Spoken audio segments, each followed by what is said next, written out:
Tonight, basically, I'm going to show the incidence of heart disease. I'm going to talk about the difference between men and women in heart disease. And then we're going to go over some risk factors and then some suggestions on what you can do to prevent, or if you already have heart disease, some things you can do to help with that.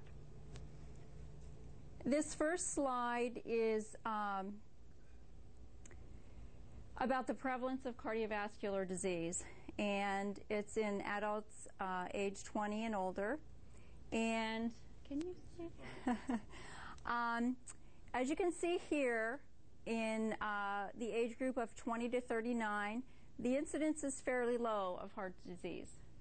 And as we get older, heart disease is more prevalent.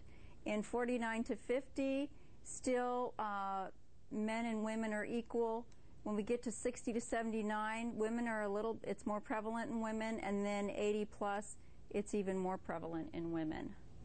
In this slide, we're looking at the leading causes of death in men and women, and we're looking at heart disease, stroke, other cardiovascular disease, cancer, CLDR. I don't know what that is. And Alzheimer's. Yeah, I don't know what that is. It's probably some relationship to heart disease, I believe, with the C. Anyways, this study was done in 2004, and the first section is talking about in all ages. And as you can see here, heart disease is the most leading cause of death in all ages. In less than 85, still, well, cancer's a little bit higher, but heart disease is right up there. And then 85 plus, still, heart disease is way up there.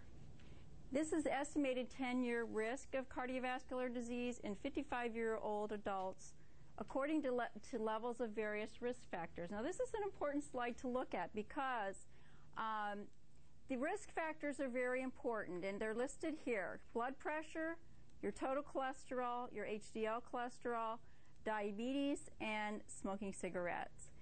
Now, when a client comes to me, and they come to me either for cholesterol reduction or weight reduction or something else that they want to take care of about their health, and they smoke cigarettes, I tell them, go stop smoking and then come back and see me, because that's the most important thing you can do is stop smoking cigarettes. As we see here in this group A, there's very little incidence of heart disease. Now, your blood pressure, you want to be about 120/80. Your total cholesterol needs to be 200 or below. Your HDL cholesterol, which is the good stuff, and they've actually changed this number. They used to be recommending that it should be 50 or above, but now they've changed that, and now they're recommending that your HDLs be 60 or above. That's a recent change by the American Heart Association.